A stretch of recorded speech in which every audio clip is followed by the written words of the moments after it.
Welcome to Landgreek Farmhouse, episode 1. This is my attempt to try and start recording my daily life, both here, running, and whatever I get up to. So at the moment, we're making our way down to the chickens. Each morning, when I'm at home, because my wife doesn't let me let them out before 9 o'clock in case Mr. Fox is still hanging around, we come down and we let the ducks and the chickens out. We start off with the Peking ducks because they go out into the paddock, because if they stay in here they end up scrapping with the rest of the ducks. So what I'm going to do is I'm going to set you up here whilst I let the ducks out. It's a bit muddy here today, just a bit muddy here today. I've just realised something. I came down with 2 bits of fish in this for my seagulls, which are over there. Look. I've come back, it's empty. Now, I can only put that down to the seagull that we rescued earlier in the year, who can now fly, and he comes in for his breakfast every morning. He's been in and he's stolen 3 bits of fish that was going to go to the other seagulls. So now I'm going to have to go and get some more. He must have been in and stolen it. I can't think of anything else. Right, anyway, in this one we have the 2 white Peking ducks, which I have to lift out because they're so big and fat.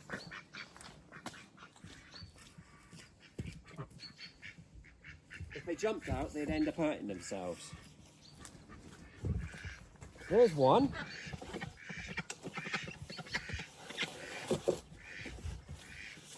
Get my head stuck in the edge.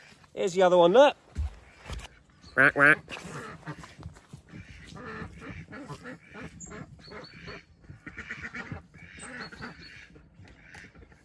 We'll just put them outside. Right, now we're going to open this one up, and in here we have 2 seagulls with broken wings, Henry, little Jemima, and Richard. Richard is the one with the who's 3 years old. Richard's the one who's 3 years old, and he's actually got full feathers. So here we have Richard here. Look, this is Richard. He's about 3 years old. He's got a broken wing, and I found him in the river down in the village. This one here, we got a phone call from someone. Sorry, it's a bit muddy in here at the moment. We've had a lot of rainfall recently and it's all got a bit boggy. This one here, his wings aren't broke, but he doesn't seem to fly. He's quite a tame one. I think he was reared. He was probably rescued by someone at some point. So he doesn't really look to fly away. He's looking to have a washlet. So in a minute we need to change all the water. And this one is called Henry. He was brought to us by someone down the village. As you can see, his wing, obviously as a young seagull, was attacked and dislocated. But he's quite happy in here, paddling around in the mud, looking for worms and stuff. That one there I haven't really got a name for. I sort of call it Jemima sometimes. Don't know why. But he's having his morning wash.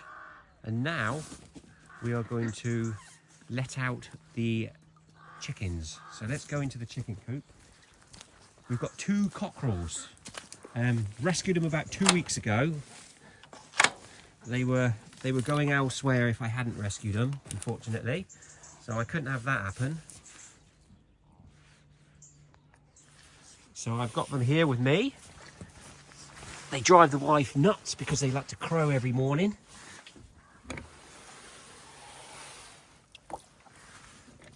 We'll open that up, we'll let them come out. Ooh! So here they come.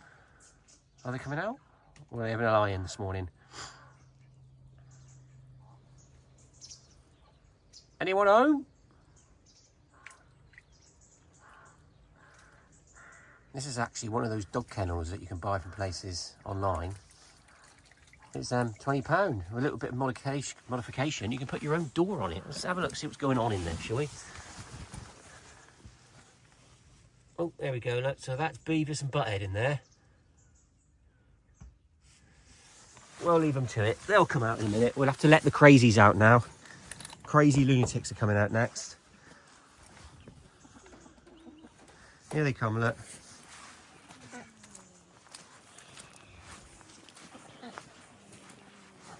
Crazy lunatics are in this one. Indian runners we have in here. It is very muddy down here. I've been down for a couple of days because I've been at work.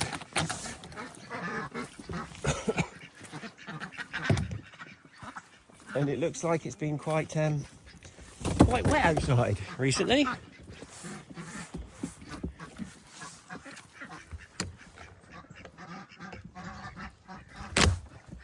Are you ready for this then? This is what I get greeted with every morning. Absolute carnage. It's quite difficult opening this with one hand. Right, you ready? There they are, look. Absolute crazy. So that's the Indian runners, straight in the water, look. And those two are out there trying to get in. So we have 8 Indian runners, 2 Peking, 1 3-year-old seagull, 2 6-month-old seagulls, and 2 rescued cockerels, Beavis and Butthead. So then, next up, we're going to put the food out. Tray needs washing out. It obviously got rained on last night when it was out, so we're going to put this down here for the ducks. Chuck this out here for these two.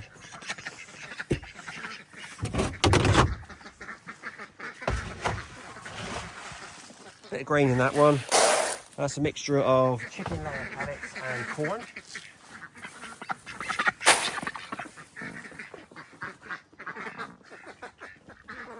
We'll leave that down for a minute. I don't like to leave it down too long because we don't want to entice any little furry friends thinking there's a supply of food. Look at them pigeons flying over, look. That is a big group of pigeons. You never know what you're going to see down here in the morning.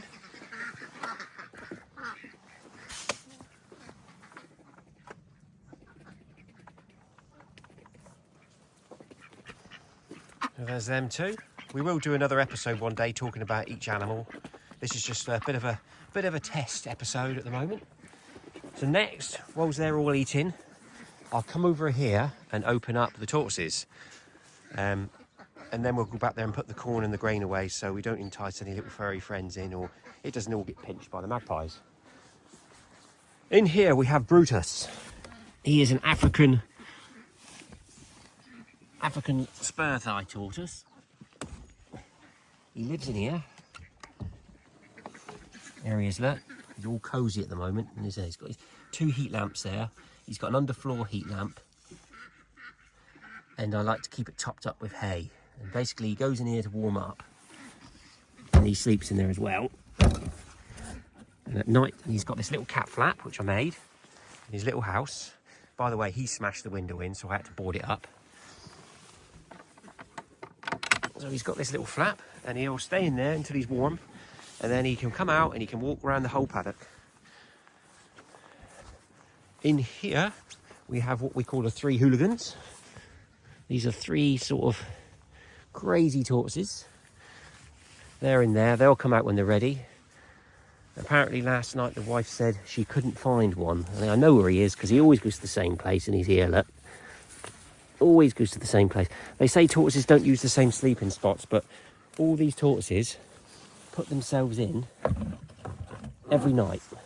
They all go in their own boxes. Brutus in there, he comes out, he walks around, he eats, he goes back in again. On the odd occasion when he does stay out, it's because he's got a bit cold, and sometimes he ends up down that end of the paddock. I have to go and get the wheelbarrow because I can't lift him. He's about 25 kilos in weight now, and I have to put him into a wheelbarrow. So we'll just open this lot up. There's not really much to see in it at the moment because they're all a bit sleepy. But the sun's coming out, look, over the top of the trees. It's coming up to the end of October, so they are still out. They are starting to self-hibernate now. When they come out during the day, they'll come out and they'll start digging in various spots in here. Right, let's have a quick walk around the paddock.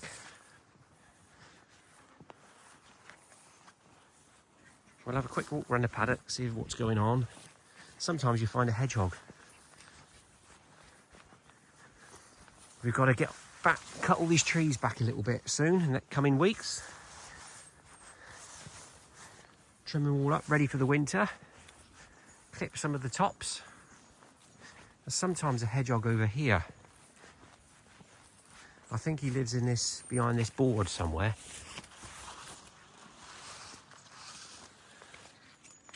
We can't see him today. Maybe he hasn't quite woken up. Might be a bit cold overnight. He might be asleep. They're starting to hibernate now. It's that time of year. We'll go down to this corner.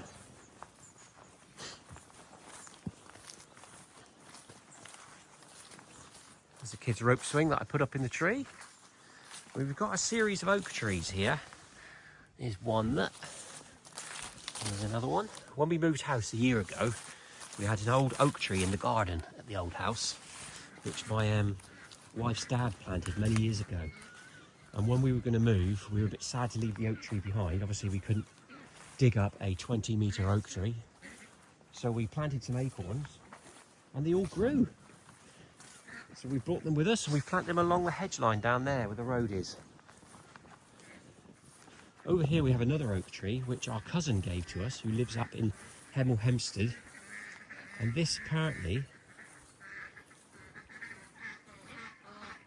is Queen Victoria's. It came from a tree that Queen Victoria planted. And she grew an acorn, and we've got it here in our garden now.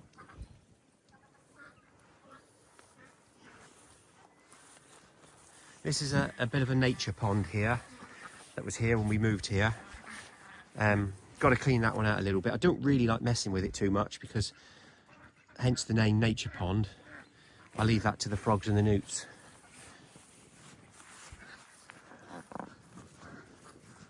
Right then, let's head back into the enclosure, pick up this corn as they've all stopped eating it.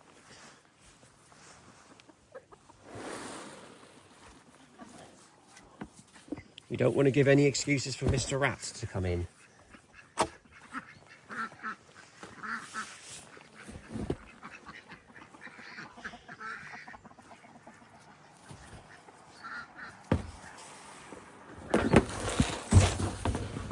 Excuse me, struggling whilst I'm trying to put the corn back in the box.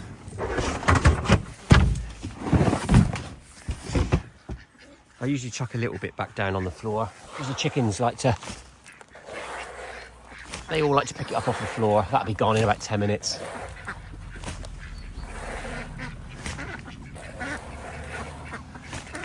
There we go, that's enough of that.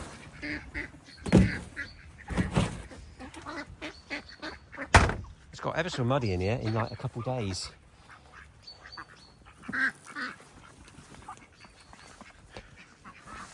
Right, we're going to have to go up and get tins of dog food now because Mr. Faith, the seagull, has stolen all the fish. Oh, here he comes, look. There's Brutus. See the sun through his cat flap, so he's popping out. He'll probably sit there for about an hour, taking it all in, checking out the surroundings, seeing how warm it feels outside. The good thing is when he does that, his bottom is still in the warm, so he still warms up. But I'm sure within the next 10 minutes, he'll be out, wandering around the paddock. He heads off down that way, into the trees. He finds a little sunny spot in the corner and warms up.